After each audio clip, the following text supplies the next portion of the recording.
నమస్కారం. ప్రేక్షకులందరికీ శుభోదయం. ఈనాటి శుభయోగం శీర్షికన ఆషాఢ శుక్ల తదియ తిథి సందర్భంగా ఎలాంటి విధి విధానాలు పాటించాలో, తద్వారా ఎలాంటి ప్రయోజనాలు సిద్ధింపజేసుకోవచ్చో పరిశీలిద్దాం. ఆషాఢ మాసంలో శుక్లపక్షంలో వచ్చే తదియ తిథి నవగ్రహాలలో శుక్రుడికి ప్రీతిపాత్రమైన రోజని ధర్మసింధు, నిర్ణయ సింధు అనే ప్రామాణిక గ్రంథాల్లో చెప్పడం జరిగింది. కాబట్టి ఈరోజు నవగ్రహాల్లో శుక్రుడికి ప్రీతిపాత్రమైన విధి విధానాలు పాటించడం ద్వారా ఆర్థిక ఇబ్బందుల నుంచి సులభంగా బయటపడవచ్చు, అప్పుల బాధల తీవ్రతను తగ్గింపజేసుకోవచ్చు. ఆషాఢ శుక్ల తదియ తిథి సందర్భంగా ఈరోజు శిరస్నానం చేసి తెలుపు రంగు వస్త్రాలు ధరించి హిమకుంద మృణాలాభం దైత్యానాం పరమం గురుం సర్వశాస్త్ర ప్రవక్తారం తం భార్గవం ప్రణమామ్యహం అనే శుక్రుడికి సంబంధించిన ధ్యాన శ్లోకాన్ని 20 సార్లు చదువుకోవాలి. అలా చదువుకున్న తర్వాత సాయంత్రం వరకు ఉపవాసం ఉండి పాలతో చేసినటువంటి పరమాన్నం ఆహారంగా స్వీకరించాలి. అయితే భోజనానికి ముందు ఎవరికైనా భోజనం పెట్టి ఆ తర్వాత మీరు భోజనం స్వీకరించాలి. లేదా ఆవుకైనా సరే ఏదైనా ఆహారం తినిపించి ఆ తర్వాత మీరు భోజనం స్వీకరించాలి. ఇలా చేస్తే శుక్రుణ్ణి విశేషంగా ప్రసన్నం చేసుకోవచ్చు. అలాగే ఈరోజు తెలుపు రంగు వస్త్రాలు, అత్తరు, గంధము, కుంకుమ పువ్వు, జాజికాయ వీటన్నిటిని అరటి ఆకులో ఉంచి ఎవరికైనా దానం ఇవ్వాలి. ఇలా చేస్తే ఆషాఢ శుక్ల తదియ తిథి శుక్రుడికి ప్రియమైన రోజు కాబట్టి శుక్రగ్రహాన్ని సులభంగా ప్రసన్నం చేసుకోవచ్చు. అలాగే ఈరోజు లక్ష్మీదేవిని ప్రత్యేకంగా పూజిస్తే విశేషమైన శుభయోగం కలుగుతుంది. అలాగే ఈరోజు సాయంత్రం మీ ఇంటి సింహద్వారం ముందు, మీ పెరటి వాకిలిలో, మీ పూజా మందిరంలో ఆవు నెయ్యితో దీపాలు వెలిగించాలి. ఆ తర్వాత శ్రీ సూక్తం చదవాలి, కనకధారా స్తోత్రం 9 సార్లు చదవాలి. ఇలా చేస్తే శ్రీ మహాలక్ష్మీదేవి విశేషమైన అనుగ్రహం కలిగి తీవ్రమైన అప్పుల బాధల నుంచి సులభంగా బయటపడవచ్చు. శుక్రుడికి అధిష్టాన దేవత అమ్మవారు కాబట్టి ఈరోజు అమ్మవారిని ప్రత్యేకంగా పూజిస్తే ఉత్తమ ఫలితాలు కలుగుతాయి. లక్ష్మీదేవికి ఈరోజు పాలు నైవేద్యం పెట్టి ఆ పాలు ప్రసాదంగా స్వీకరిస్తే లక్ష్మీ కటాక్షానికి సులభంగా పాత్రలు కావచ్చు. అలాగే శుక్రుడికి అధిష్టాన దేవత కమలా మహాదేవి. శుక్రుడికి కమలా మహాదేవి అంతరిక్ష అధిదేవత కాబట్టి ఆషాఢ శుక్ల తదియ తిథి సందర్భంగా కమలా మహాదేవి స్తోత్రం చదివినా కూడా ఆర్థిక ఇబ్బందులు, అప్పుల బాధల నుంచి సులభంగా బయటపడవచ్చు. రేపటి శుభయోగం శీర్షికన ఆషాఢ శుక్ల చవితి తిథి సందర్భంగా ఎలాంటి విధి విధానాలు పాటించాలో, తద్వారా ఎలాంటి ప్రయోజనాలు సిద్ధింపజేసుకోవచ్చో పరిశీలిద్దాం. నమస్కారం.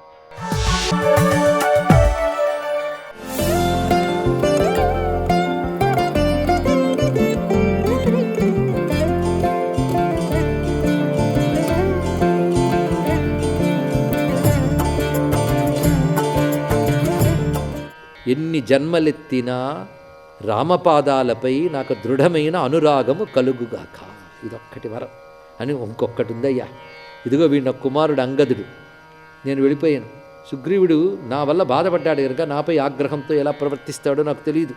కానీ ఒకటి చెప్తున్నాను, నా అలాంటి పాపాత్ముడు కాడు నా కొడుకు, వీడికి వినయం ఉంది, బలవంతుడు, వీడిని అనుగ్రహించవయ్యా. ఒక్కసారి నీ అభయహస్తం ఈ పిల్లాడికి దక్కిందనుకో, నీ దాసుడైపోతాడు, నేను హాయిగా కళ్ళు మూస్తాను అని చెప్పి రామచరణ కమలాలని తన కళ్ళతో చూస్తూ రెప్పవేయకుండా క్రమంగా తన మెడలో ఇంద్రుడిచ్చిన మాల మహానుభావుడు సుగ్రీవుని మెడలో వేసి శరీర త్యాగం చేశాడు. ఈ విధంగా వాలి అసువులు బాశాడు. ఈ కంఠమాల వాల్మీకే రాశాడు. ఇంద్రుడు ఇచ్చిన కంఠమాల వాలి మెడలో ఉంది, అందువల్ల ఆయన బలంగా ఉన్నాడు. మరణ సమయంలో సుగ్రీవుడి మెడలో వేశాడు, అప్పుడు ఆయన మరణించాడు. అంటే కంఠంలో మాల ఉండడం వల్ల అనే కారణం కూడా సమంజసమే, కానీ దాన్ని ప్రధానంగా చెప్పలేదు. అంటే రాముడి పని చేయడంలో ధర్మవిరుద్ధం ఏమీ లేదు. మొత్తానికి ఇది చెప్తూ వెంటనే మళ్ళీ శివుడు మధ్య మధ్యలో వివరణలు ఇస్తున్నాడు. శివుడు ఆపి ఇక్కడికి వచ్చినప్పటికి మరీ ఎక్కువైపోయింది అది. తులసీదాస్ ఉమా రామ సమహిత జగమాహి, ఇదంతా మన కోసం తెలుసుకోవాల్సింది. ఇక్కడ మొత్తానికి రామచంద్రమూర్తి ఏం చేశాడంటే సుగ్రీవుడికి పట్టం కట్టడానికి లక్ష్మణస్వామిని పంపించాట. ఎందుకంటే వనవాసిని నేను, గ్రామాల్లో నగరాల్లో ప్రవేశించాను అని పంపించాడు ఆయన. ఎంత దయామయుడయ్యా. ఉమా రామసమ హిత జగమాహి గురుపితు మాతు బంధు ప్రభునాహి సురనర ముని సబకై యహరీతి స్వారత లాగి కరగి సబప్రీతి. ప్రపంచంలో రాముని లాంటి హితుడు కానీ, గురువు కానీ, తండ్రి కానీ, తల్లి కానీ, సోదరుడు కానీ స్వామి కానీ మరొకరు ఉండరు. కనుక రాముడే తండ్రి, రాముడే తల్లి, రాముడే సోదరుడు, రాముడే స్వామి, రాముడే హితుడు, రాముడే గురువు తెలుసుకో. ఆయన కంటే ఇంకోటి దొరకడు సుమా. ఇదంతా భక్తుడికి రాముడి పట్ల ఉండవలసినటువంటి భావం.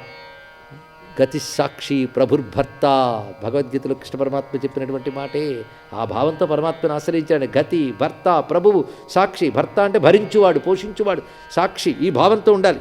అంతేకాదు, దేవతలు, మునులు, మనుష్యులు చాలా గొప్పవాళ్ళు ఉంటారు. కానీ వీళ్ళందరూ ఇతరుల్ని దయ చూపించేటప్పుడు స్వార్థం అనేది ఉంటుంది వాళ్ళందరికీ కూడా.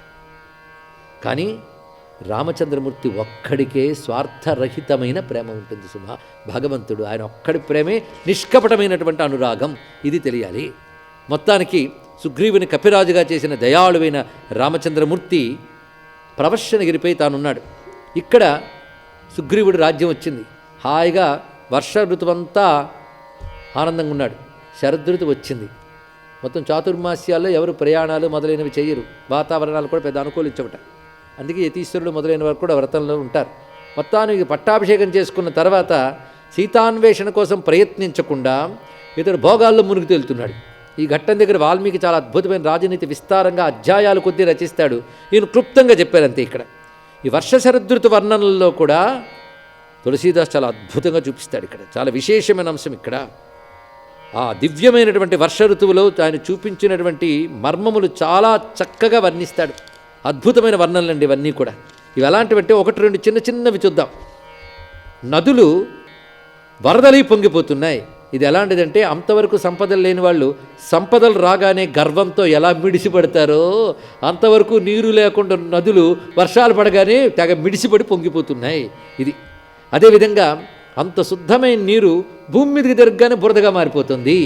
అలాగే శుద్ధమైన జీవుడు మాయకు తగిలిన వెంటనే మలినమవుతున్నట్లుగా ఉపమానాలు ఇవి. దీన్ని ఏమంటాం? ఏమి కవిత్వం ఇది! అద్భుతమైన కవిత్వం ఇవన్నీ కూడా. అలాగే సద్గుణాలు ఒక్కొక్కటిగా కలిసి సజ్జన్ని ఎలా చేరుతాయో అక్కడ ఇక్కడ పడిన నీరంతా కలిసి చెరువులోకి అలా చేరుతుంది. ఇక్కడ సద్గుణాలు సజ్జన్ని చేరినట్లు అద్భుతమైన మాటలు. అలాగే జీవుడు హరిలో లీనమైనట్లు ప్రవహిస్తున్న నదులన్నీ సముద్రంలో కలుస్తున్నాయి. ఒక్కొక్కటి ఏమి అద్భుతమైన ఉపమానాలు! మామూలు కాదండి. ఇక్కడ మేఘాలలో మెరుపు తీగలు అలా వచ్చి అలా వెళ్ళిపోతున్నాయి. ఎలా అంటే దుష్టుల స్నేహంలా అన్నాడు. దుష్టుల స్నేహం అలా వచ్చి అలా పోతుంది, నిలబడదు. అది చెప్పడం. ఉపమానాలు ఎంత గొప్పగా చెప్పాడు చూడండి. ఇక్కడ విద్యలు బాగా ఉన్న జ్ఞాని వినమ్రుడై ఎలా ఉంటాడో ఆకాశంలో బాగా నీటితో ఉన్న మేఘాలు కిందికి దిగి అలా వర్షిస్తున్నాయి. ఉపమానాలు అద్భుతమైనటువంటి మాటలు. ఇక్కడ దుష్టుల మాటలు సజ్జనుల్ని బాధిస్తున్నట్లు ఆ పడుతున్న వానలు పర్వతాలను కొడుతున్నాయి. ఇలా ఇన్ని ఉపమానాలు చెప్పడం మహానుభావుడు అన్నింటికి నమస్కారం. లేకపోతే వర్ణనల దగ్గర హాయిగా కూర్చోవలసి వస్తుంది. దీన్ని బట్టి చిన్న చిన్న వర్ణనల్లో కూడా ఎంత అద్భుతమైన జ్ఞానాన్ని చెప్పాడు. ఇలాంటి విషయములు మనకి భారతంలో బృందావన వర్ణనలో కనబడతాయి. క్లుప్తంగా భాగవతంలో కనబడే అంశములు. మొత్తానికి వర్ష ఋతువు అయిపోయింది, శరదృతువు వచ్చింది. అక్కడ మళ్ళీ అద్భుతాలు చక్కగా చెప్తున్నాడు. భగవంతుడిని ఆశ్రయించిన వారు ఏ బాధలు లేకుండా సుఖశాంతులతో ఉన్నట్లుగా వర్షములు పడ్డ తర్వాత వెలిసి శరదృతువు రాగానే ఆ తేట నీటిలో చేపలు హాయిగా జీవిస్తూ ఉన్నాయి. ఇన్ని రకాల వర్ణనలు అక్కడ చేశాడు. అదేవిధంగా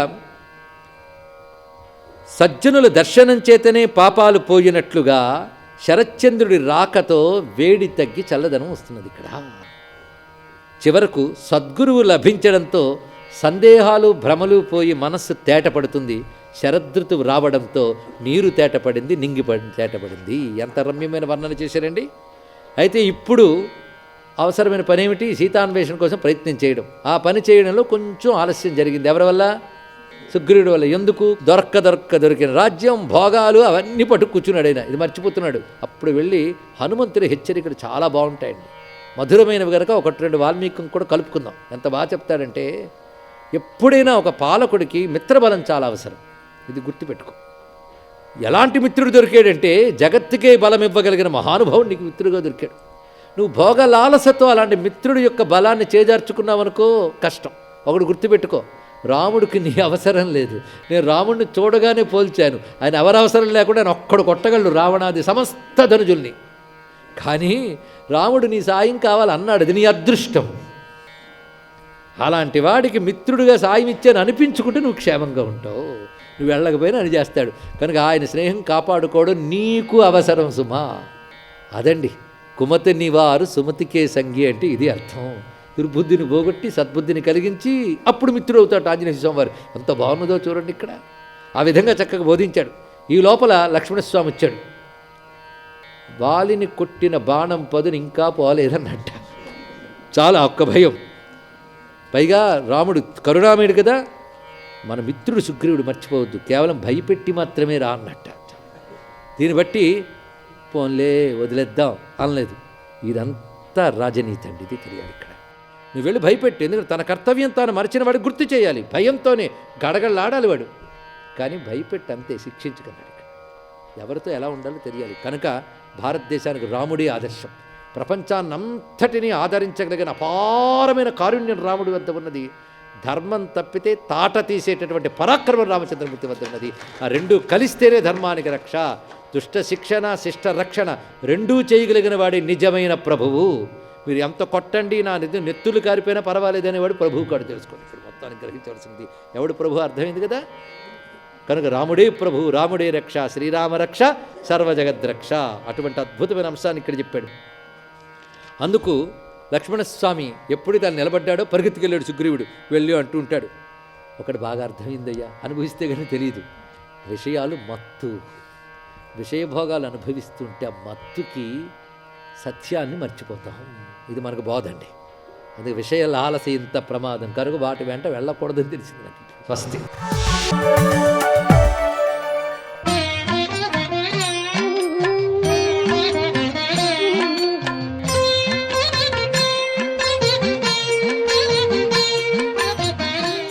ఓం నమ శివాయ. ఓం నమో నారాయణాయ. శ్రీమాత్రే నమః. ఈరోజు శనివారం. సహజసిద్ధంగా ఆరోగ్యం కోసం ప్రతి ఒక్కరూ కూడాను వారానికి ఒక్కసారైనా సరే ఉపవాసము అనేటువంటిది ఆచరించేటువంటి విధి విధానం మనకు కనిపిస్తుంది. అయితే చాలామంది శనివారం అనగానే వెంకటేశ్వర స్వామి వారికి ఉపవాసం ఈరోజు అని చెప్పేసి ఉదయాన్నే ఎటువంటి అల్పాహారం కూడా తీసుకోకుండా మధ్యాహ్న సమయంలో భోజనం చేసి రాత్రి సమయంలో మాత్రం కేవలం పాలు పండు ఆహారంగా తీసుకొని శనివార ఉపవాస నియమాలు అని చెప్పేసి ఆచరించేటువంటి విధి విధానం ఉంది. ఈ ఉపవాస ప్రక్రియ యొక్క ప్రభావం ఏంటంటే మనసుని భగవంతుని వైపు లగ్నం చేయటానికి ఇది బాగా సహకరిస్తుంది. అంతేకాకుండా శారీరకంగా వచ్చేటువంటి వ్యాధుల నుంచి నివారణ కోసం కూడాను ఉపవాసం అనేటువంటిది బాగా సహకరిస్తుందన్నమాట. ఉపవాసము అన్నప్పుడు పండ్లు పాలు ఆహారంగా స్వీకరించడంలో తప్పు లేదు. అయితే శనివారం నాడు ఉపవాసాలు ఆచరించేటువంటి వారు ఆ రోజున వెంకటేశ్వర స్వామి వారికి ఆవు నేతితో దీపారాధన చేయటం చాలా విశేషకరమైనటువంటి గొప్ప అభివృద్ధికి సూచకంగా ఉంటుంది. అందుచేత స్వామివారికి ఆవు నేతితో దీపారాధన చేసి వీలైతే చక్ర పొంగలి లేదా లడ్డు నైవేద్యంగా సమర్పించినట్లయితే కలియుగవాసుడైనటువంటి వెంకటేశ్వర స్వామి తన దివ్యవంతమైన అనుగ్రహ కరుణాకటాక్ష వీక్షణాలను ఆ కుటుంబానికి ప్రసాదింపచేస్తాడు అంటోంది శాస్త్రం. ఇవన్నీ ఎందుకు పెట్టారు మన భారతీయ సంస్కృతిలో అంటే మన శరీర పటుత్వానికి, శరీరంలో ఉండేటువంటి ఉచ్ఛ్వాస నిశ్వాసాల ప్రభావం చక్కగా కొనసాగడానికి, కొవ్వు పదార్థాన్ని తగ్గించి ఆరోగ్యప్రదమైనటువంటి జీవన విధానాన్ని కొనసాగించడానికి, దైవ సంబంధమైన భావాలతో మనస్సును లగ్నం చేసుకుంటూ ఉపవాసం ఉండటం అనేటువంటిది భారతీయ సనాతన సంస్కృతిలో చాలా గొప్ప విశేషంగా మనం చెప్పుకుంటాం. సర్వే జనా సుఖినో భవంతు.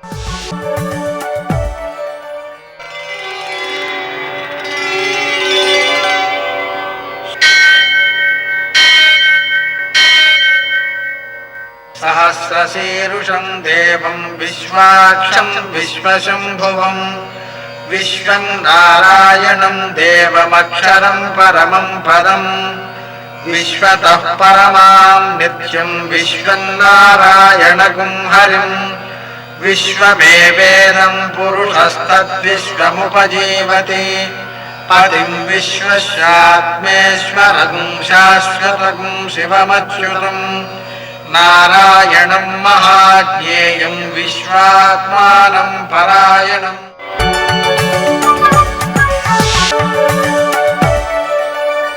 सूर्यशौर्यमथेन्दुरिन्द्रपदवी सन्मङ्गलं मङ्गलम्। పద్మావతి ప్రణయలాలితముగ్ధదేహ శ్రీ వెంకటేశరుణమోజనమస్తు మహ్యం. నేటి కాలమాన విశేషాలను గమనిద్దాం.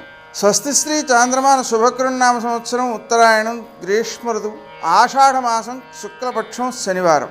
సూర్యోదయం 5:49 సూర్యాస్తమయం 6:51 తిథి తదియ మధ్యాహ్నం 3:15 వరకు. నక్షత్రం ఆశ్లేష పూర్తిగా ఉంది. వర్జ్యం సాయంకాలం 6:05 నుంచి 7:51 వరకు. దుర్ముహూర్తం ఉదయం 5:49 నుంచి 7:33 వరకు. అమృతకాలం తెల్లవారుజామున 4:42 ప్రారంభమై మరునాడు ఉదయం 6:29 వరకు కొనసాగుతుంది. రాహుకాలం శనివారం కాబట్టి ఉదయం 9 నుంచి 10:30 వరకు. అష్టకోరురీత్యా శుభప్రదమైన సమయం ఉదయం 8 గంటలకి. నేటి విశేషం శనివారం ప్రదోషం. శనివారం సందర్భంగా సూర్యోదయానికి ముందే నిద్రలేవాలి. గంగా స్నానం లేదా నదీ స్నానం చేయడం మంచిది. తరువాత శంకరునికి నువ్వుల నూనెతో అభిషేకం చేసి దాంట్లో పసుపు కలిపి ఆవులకి రాయడం, నల్ల నువ్వులతో పూజ చేసి వాటిని ఆవులకు పెట్టడం, వెంకటేశ్వర దీపారాధన చేయడం, హనుమంతునికి పూజ చేయడం, ఆకు పూజ కానీ సింధూర పూజ కానీ, అప్పాలు నివేదన చేయడం, ప్రదక్షిణాలు చేయడం, హనుమాన్ చాలీసా పారాయణ చేయడం మొదలైన చర్యల ద్వారా శనిగ్రహ దోషంతో పాటు సకల గ్రహ దోషాలు తొలగిపోయి వ్యక్తి అభివృద్ధిని సాధిస్తాడు. అలాగే ఈ రోజున ప్రదోషం ఉంది కాబట్టి సాయంకాలం సూర్యాస్తమయం అయిన తర్వాత 1:12 సేపు కేజీంపావు నువ్వుల నూనెతో అభిషేకం చేసి 1/2 కేజీ నల్ల నువ్వులతో పూజ చేసి వాటిని ఆవులకు సద్వినియోగం చేయడం మంచిది. నేటి ఆణిముత్యాలు.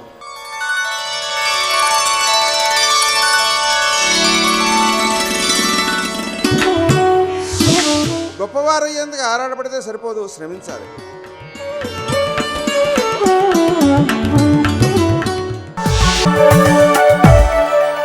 జయ జయ జయ జయ జయ శ్రీ హనుమా, జయ జయ జయ జయ ప్రభుదయ గనుమా.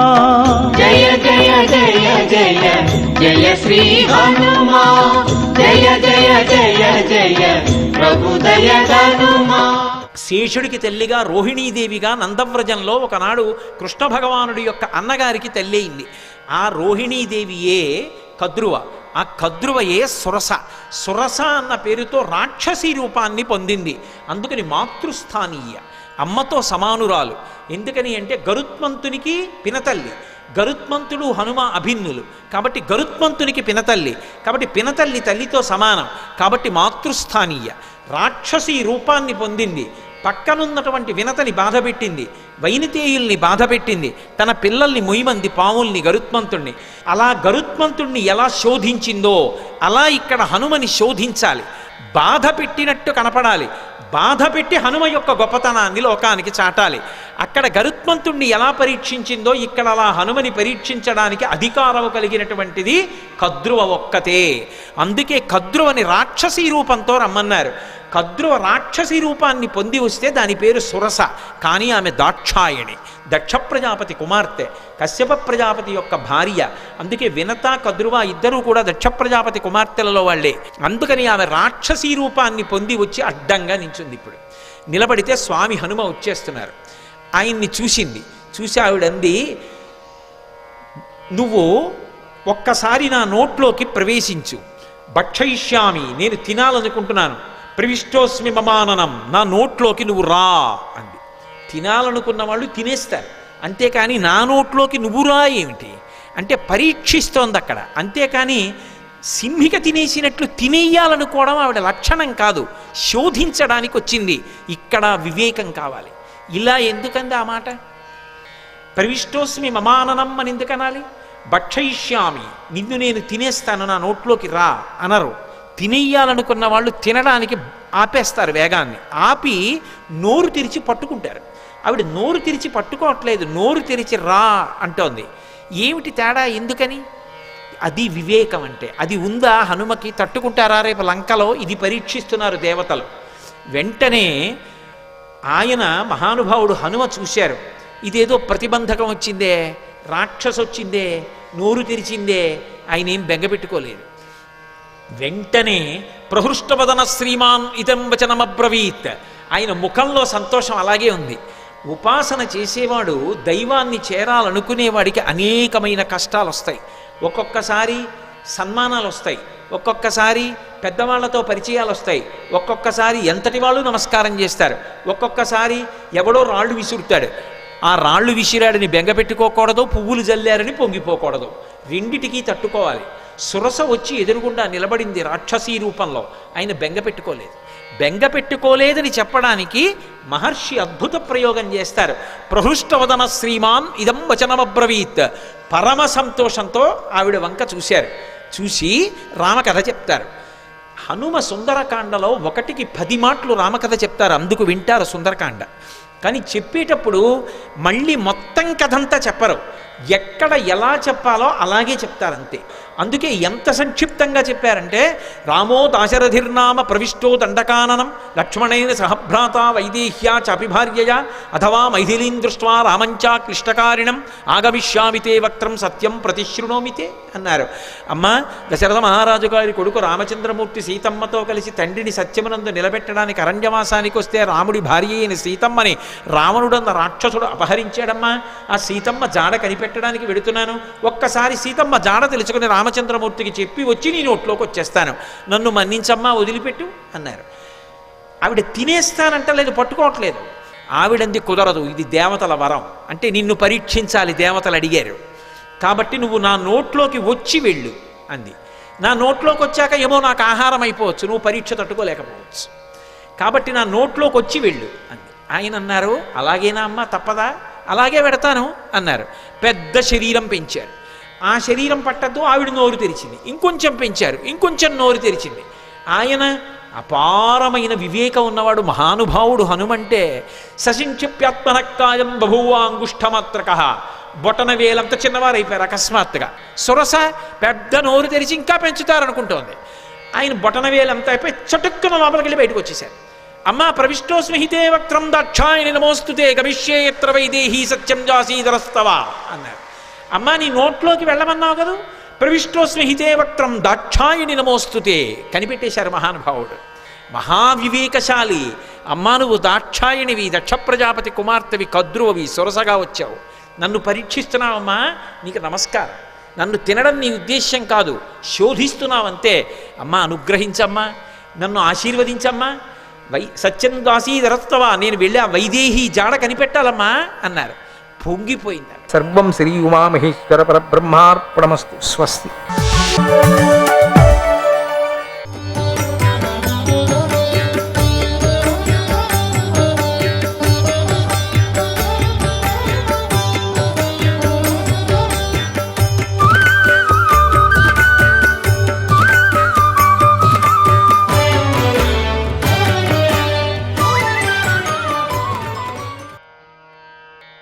ఆ ఇన్ని కొమ్మల్లో ఒక కొమ్మకు ఉండేటువంటి పండ్లు ఇన్నని చెప్పుకొని వచ్చారు మీరు, ఎట్లా చెప్పారు మీరు?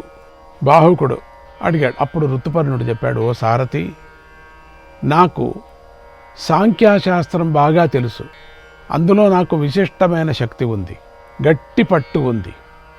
సర్వసర్వం న జానాతి, సర్వసర్వం న జానాతి, సర్వజ్ఞో నాస్తి కశ్చన. నైకత్ర పరినిష్టాస్తి, నైకత్ర పరినిష్టాస్తి, జ్ఞానస్య పురుషే క్వచిత్, జ్ఞానస్య పురుషే క్వచిత్. అందరికీ అన్ని విషయాలు తెలియవు కదా, పరిపూర్ణ జ్ఞానం ఏ ఒక్కరిలోనూ ఉండదు. నాకు సాంఖ్యశాస్త్రంలో విశేష అనుభవం ఉంది అన్నాడు.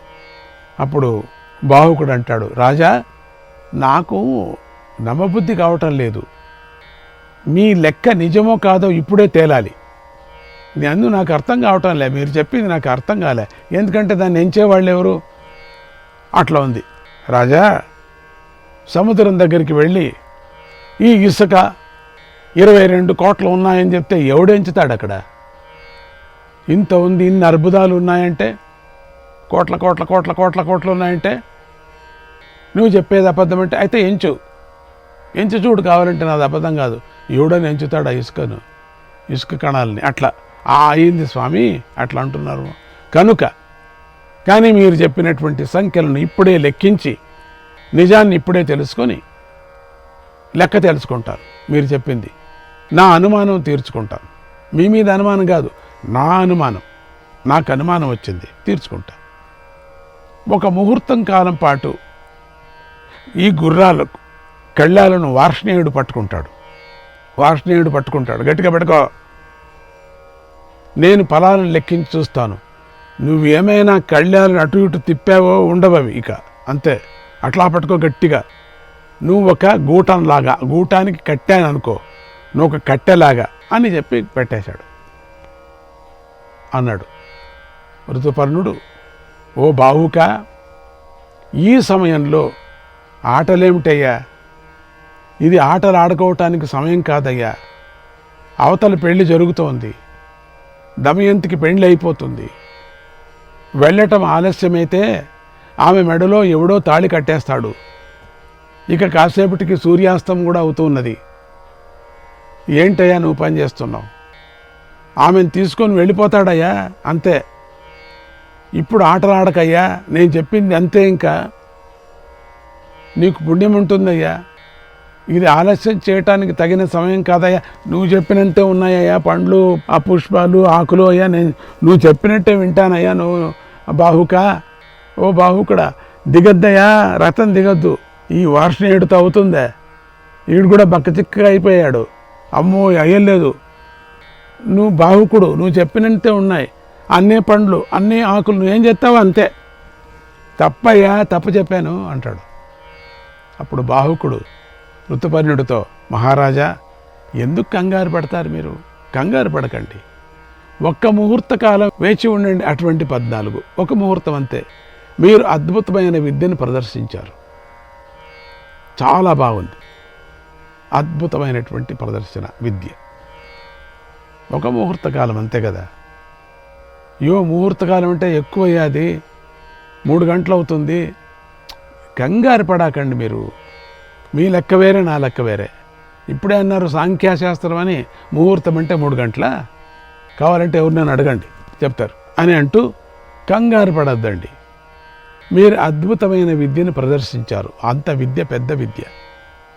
దానిలో నాకు వచ్చినటువంటి సందేహాలను ఇప్పుడే నాకు వచ్చింది, ఒక సందేహం వచ్చింది, తీర్చుకుంటా. మీరు చెప్పిన సంఖ్య, మీరు చెప్పినటువంటి సంఖ్య సరిగ్గా ఉందో లేదో నేను చూస్తాను. అలా కాదు, నేను ఆగకుండా వెళ్ళే తీరాల్సిందే అంటే, తొందరగా ఉంది అంటే నువ్వు ఈ వార్షికుడిని సారథిగా తీసుకొని విదర్భ రాజ్యానికి వెళ్ళండి. నాకేమంట, నేను మాత్రం ఇక్కడ ఎంచుకొని రావటం, మీ మాట మాత్రం నేను వద్దని చెప్పను. నాకు అనుమానంగా ఉంది, ఎంచుకొని వస్తాను. ఏ వార్షిణేయ, తీసుకువెళ్ళయా? తీసుకువెళ్ళదే, ఉండే నువ్వు బాహుక, నా మాట వినయ్యా. నువ్వు దిగిపోయి చూడవయ్యా, ఎవరికొద్దన్నాడు. ఈ వార్షిణేయుడా తీసుకువెళ్తాడు నన్ను. అయ్యో వీడు తోలితే అంతే, ఇంకా ఇవి వెనక్కి పరిగెత్తాయి, వెనక్కి పరిగెత్తుతాయి ఇవి. అమ్మో, తీసుకుపోయి ఎక్కడో తీసుకుపోయి వేసేస్తాయి. అప్పుడు ఋతుపర్ణుడు బాహుకుణ్ణి ఓదారుస్తూ, బాహుక నువ్వే ఈ రథాన్ని నడపాలయ్యా, వద్దయ్యా, వద్దు. రథాన్ని నడపడంలో ఈ భూమి మీద ఎవరూ నీకు సాటిరారయ్యా. నీ ఎటువంటి రథసారథి ప్రపంచంలో లేరయ్యా. నేను ఇప్పుడే చూస్తున్నాను, నీ సారథ్యంతోనే నేను విదర్భకు చేరుకోవాలి. నిన్ను వేడుకుంటున్నానయ్యా, నాకు విఘ్నాన్ని కలిగించకయ్యా, పెళ్లి చేసుకోవాలయ్యా అంటుంటే బాహుకుడికి పొడిచినట్టుగా ఉంటుందట, పక్కలో పొడిచినట్టుగా. ఓ బాహుక, నువ్వు చెప్పినట్లే చేస్తానయ్యా, ముహూర్తం కాకపోతే 4 ముహూర్తాలు ఉంటానయ్యా, నాకేం పట్టింది, పో చూసుకురా పో. మనం తెల్లవారేసరికి విదర్భకు వెళ్ళాలయ్యా, జ్ఞాపకం పెట్టుకో. అవును మహారాజా, నాకు తెలుసు, అక్కడ నాకు సూర్యుడిని చూపించాలి నువ్వు. అంతే అవుతుందయ్యా, చూపిస్తానులే, దానికేమి చాలాసేపు ఏం తొందర లేదు, ఇక్కడే ఉంటే ఇక్కడే కూడా సూర్యుని, ఇక్కడ కాదు అక్కడ చూపించాలి సూర్యుడిని. అంటే తెల్లవారికంతా వెళ్ళాలి అక్కడికి. ఎక్కడున్నా కనపడుతుంది మహారాజా సూర్యుడు, ఇక్కడే ఉన్నాయి, ఇక్కడొద్దయ్యా, అక్కడికి వెళ్ళాలి నేను. మహారాజా, ఈ తాండ్ర పండ్లను లెక్కించిన వెంటనే మనం విదర్భకు వెళ్ళకపోదాం. ఏమీ నువ్వు లెక్కిస్తావా? ఈ పైకెక్కి, అయ్యో, చెట్టు పైకెక్కి లెక్కిస్తావా? పండ్లను లెక్కిస్తావా? కాదు, ఆకులను లెక్కిస్తావా? మీరు చెప్పినంత నేను చూసుకోవద్దు. తర్వాత ఆ రాలిపోయిన ఆకులు కూడా దాంట్లో కూడా లెక్కిస్తావా నువ్వు? అవును. అయ్యయ్యా, అది నేను చెప్పలేదయ్యా, నేనుగా చెప్పింది. వెళదాం, మనం విదర్భకు వెళ్ళిపోదాం. నన్ను క్షమించయ్యా, నన్ను క్షమించండి అని బాహుకుడు. నన్ను క్షమించండి, నేను వెళ్ళి ఏంచాలా, నన్ను క్షమించండి, ఇద్దరు క్షమించండి. అప్పుడు వార్ష్ణేయుడు అడిగాడు, ఏం స్వామి రథం నువ్వు ఉండయా, రథం తోలద్దు, చేయొద్దు, నువ్వు గూటంలాగా కట్టేశాడు, అంతే, కట్టుకొని ఉండు అంతే. బాహుక, నన్ను క్షమించు, మహారాజా నన్ను క్షమించు, నేను ఎంచాలా. బాహుక, నువ్వు ఎంచొద్దురా, నువ్వు ఎన్నున్నాయని ఒప్పుకుంటానయ్యా నేను. లేదు నేను ఎంచాల్సిందే. అయ్యో, పోతూ నా విద్యను నేను ఎందుకే చెప్పుకున్నా నేను అనుకున్నాడట అని చెప్పాడట. నేను చెప్పుకోకుండా ఊరికే ఉండింటే బాగుండు. ఈ మాటలు ఋతుపర్ణుడికి క్షమించమని రుచించలేదు. కొమ్మలో కొంత భాగాన్ని లెక్కించి చెప్పు అన్నాడు ఋతుపర్ణుడు. కోపం వచ్చేసింది ఇప్పుడు. సరేనా, అయితే సరే, ఇప్పుడో పని చేయి, ఆ కొమ్మలో ఎన్ని ఉన్నాయో లెక్కించి చెప్పు చూస్తాం. వెంటనే బాహుకుడు రథం దిగి కొమ్మను ఖండించాడు, పండ్లను లెక్కించాడు. 1 2 3 4 పండ్లను లెక్కించాడు. ఆ లెక్కతో చెట్టుకి గల పండ్లను లెక్కించాడు. ఆ లెక్కతో చెట్టుకి ఎన్ని ఉంటాయని లెక్కించాడు. ఆశ్చర్యం, ఋతుపర్ణుడు చెప్పినట్లుగానే లెక్క సరిపోయింది. ఆయనకి ఈయన తెలుసు కదా, లెక్క సరిపోయింది. నాకన్నా ఎక్కువ ఉన్నాడు ఈవిడు. అమ్మో, ఒక కొమ్మలో ఉండిన పండ్లను లెక్కపెట్టి మిగతా చెట్టులో ఉండినటువంటి పండ్లు ఇన్ని ఉన్నాయని అంటున్నాడే. ఓహో, కొంచెం నాకన్నా ఎక్కువ ఉన్నాడు. ఎంతో ఆశ్చర్యపోతూ బాహుకుడు మహారాజుతో ఇలా అన్నాడు, మహారాజా, అత్యద్భుతం, మీ విద్యాబలాన్ని నేను ప్రత్యక్షంగా చూశాను. మీరు చెప్పిన సంఖ్య సరిగ్గా సరిపోయింది. కానీ అన్నీ ఎంచాడు, ముహూర్తం పూర్తిగా ఉండి ఎంచాడు, వదలలేదు. ఇది ఏ విద్యతో సంపాదించారు మీరు? ఆ విద్య గురించి నాకు చెప్పండి అని అడిగాడు. ఏ విద్య అది? సాంఖ్యాశాస్త్రం. అంటే కేవలం ఈ విద్య చాలా ఉన్నాయి సాంఖ్యాశాస్త్రంలో, అవన్నీ నాకు కావాలా, నాకు చెప్పండి అన్నాడు. ఒక పక్క మహారాజు ప్రయాణానికి తొందరపడుతూనే ఉన్నాడు. ఇప్పుడు లెక్కలు చెప్పాలట ఈయనకి. అయ్యో, నాకు పాఠం చెప్పు అని కూర్చున్నాడు. మొదటి నుంచే చెప్పండి. ఏంటి, నువ్వు రథం తోలే మూడ్లో లేవా? ఏదో నన్ను పాఠం అడుగుతున్నావు నువ్వు? ఓ బాహుక, ఆ విద్య పేరు అక్షహృదయం. అంటే నేను సాంఖ్యాశాస్త్ర విశారదుణ్ణి, అక్షహృదయం తెలిసిన వాడినని అన్నాడు. ఓ అక్షహృదయమా? వెంటనే బాహుకుడు, మహారాజా, ఆ అక్షహృదయ విద్యను నాకు ప్రసాదించండి, తొందరగా ప్రసాదించండి. నా నుంచి అశ్వహృదయ విద్యను మీరు గ్రహించండి అన్నాడు. ఏంటి, నువ్వు నాకు పాఠం, నేను నీకు పాఠం చెప్తూ కూర్చోవాలన్నా ఇక్కడ? ఆ తర్వాత పెట్టుకుందామయ్యా, బయలుదేరయ్యా, నువ్వు నీకు వచ్చినట్టే నాకు వచ్చినట్టే, పద అన్నాడు. ఋతుపర్ణ మహారాజుకు ఒక పక్క తొందరగా విదర్భకు చేరాలని ఉంది, మరోపక్క ఆశ వేరే వచ్చింది. అశ్వహృదయ విద్య పొందాలని ఆశ ఉంది. ఎందుకంటే ఈ పక్క చెక్క కట్టినటువంటి ఇవి ఎగిరిపోతున్నాయి కదా, ఇది అశ్వహృదయం ఆ విద్య, అది ఆశ. 2 ఆశలు వచ్చేసాయి. ఎక్కడంటే అక్కడ వెళ్ళిపోవచ్చు కదా, ఎప్పుడంటే అప్పుడు. వెంటనే బాహుకుడి మాటను అంగీకరించాడు. అట్లే కాని అన్నాడు. ఓ బాహుక, నువ్వు కోరినట్లుగానే నా నుంచి నువ్వు అక్షహృదయ విద్యను పొందు, నీ నుంచి నేను అశ్వహృదయ విద్యను పొందుతాను అన్నాడు. ఋతుపర్ణుడు బాహుకుడికి అక్షయ హృదయ విద్యను ఉపదేశించాడు. చిన్న ఉపదేశం అంతే, పెద్ద పాఠాలేం లేదు, మంత్రం అంతే. నలుడు ఆ విద్యను పొందాడు. కర్కోటకుడు చెప్పినట్లుగా నలుడికి మంచి సమయం సమీపించింది. కర్కోటకు చెప్పాడు కదా అప్పుడు కర్కోటకుడు, మంచి సమయం సమీపించింది. ఎందుకంటే ఆ హృదయ విద్యను పొందటమే ఒక పెద్ద. తస్యాక్ష హృదయజ్ఞస్య శరీరాన్ని శ్రుతః కలిః కర్కోటక విషం తీక్ష్ణం ముఖాత్ సతతముద్వమన్ కలేస్తస్య తదార్తస్య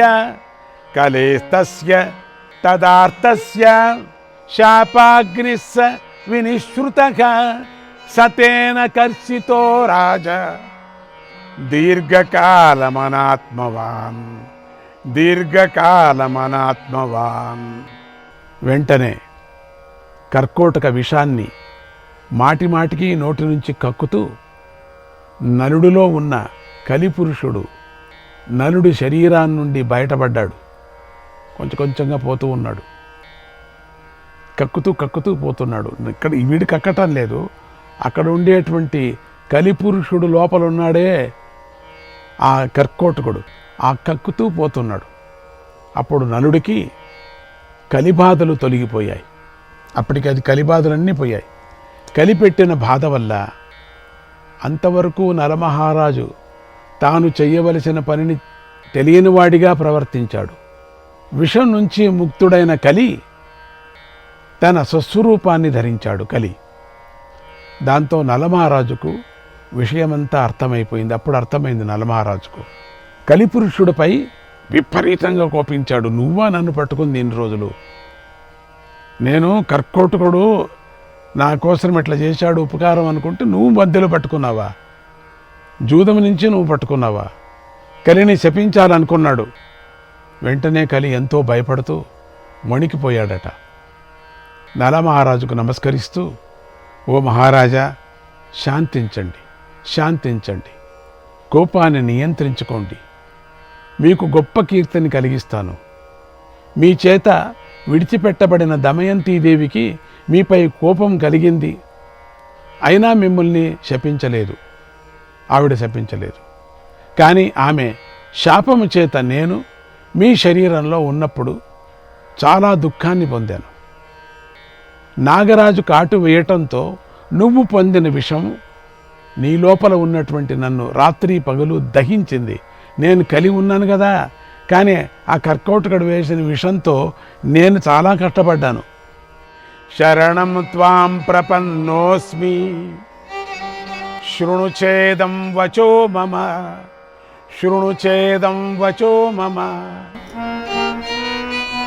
ఏ చత్వామనుజాలోకే కీర్తయిష్యత్యతంద్రితాః మత్ప్రసూతం భయం తేషాం న కదాచిద్ భవిష్యతి. భయార్తం శరణం యాతం యది మాం త్వం న శప్స్యసే ఏవ ముక్తో నలో రాజ న్యయచ్చత్ కోపమాత్మనక.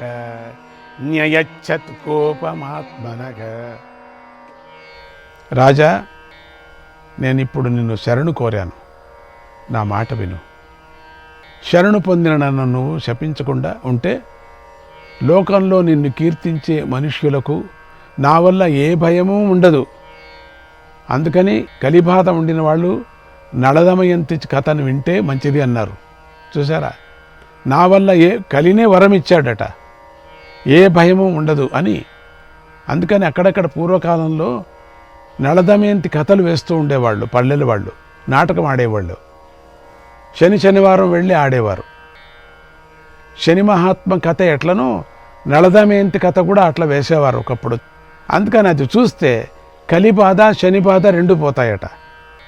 నా వల్ల ఏ భయము ఉండదు నన్ను స్మరించిన వాళ్లకు కలి అని కలిపురుషుడు పలికాడు. నిన్ను ఎవరు స్మరిస్తారు, లోకంలో నిన్నెవరు కీర్తిస్తారు, నీ కథను ఎవరు వింటారు అంటే నీ కథను ఎవరు పాడుకుంటారు, వాళ్ళంతా కూడా సుఖంగా ఉంటారు. అందుకని పెద్ద కావ్యం కూడా ఉంది నలుడిది. తర్వాత నలుడు తన కోపాన్ని నిగ్రహించుకున్నాడు. ఇంతలో కలిపురుషుడు ఎంతో భయపడుతూ వెంటనే తాండ్ర చెట్టులోకి ప్రవేశించాడు. పోని తాండ్ర చెట్టులోకి వెళ్ళిపోయాడు. నేను వెళ్తాను, తాండ్ర చెట్టుకు వెళ్తానని అదృశ్యమైపోయాడు. అందుకనే తాండ్ర చెట్టు ఎవరు ముట్రు. నలుడు తాండ్ర చెట్టుకు గల ఫలాలను లెక్కబెట్టి కలిదోషాన్ని తొలగించుకున్నాడు. నలుడు తేజస్సుతో వెలిగిపోయాడు. ఎంతో ఉత్సాహంతో రథాన్ని ఎక్కి బయలుదేరాడు. కలిపురుషుడు తాండ్ర చెట్టులోకి ప్రవేశించడం వల్ల ఆ రోజు నుంచి తాండ్ర చెట్టు అపఖ్యాతిని పొందింది. నలుడు రథాన్ని నడుపుతూ ఉంటే గుర్రాలు ఆకాశంలో పక్షులు ఎగురుతున్నట్లుగా భూమి మీద పరిగెత్తాయి. నలుడు ఎంతో సంతోషంతో విదర్భ దేశం వైపు ప్రయాణం చేశాడు. నలుడు విదర్భకు చేరుకుంటూ ఉండగానే కలిపురుషుడు తన నివాసానికి వెళ్ళాడు. కలిపురుషుడు వెళ్ళాడు, కానీ ఈ నల్లగా ఉండే శరీరం మాత్రం అట్లా ఉంది, కానీ మెరిగిపోతున్నాడు.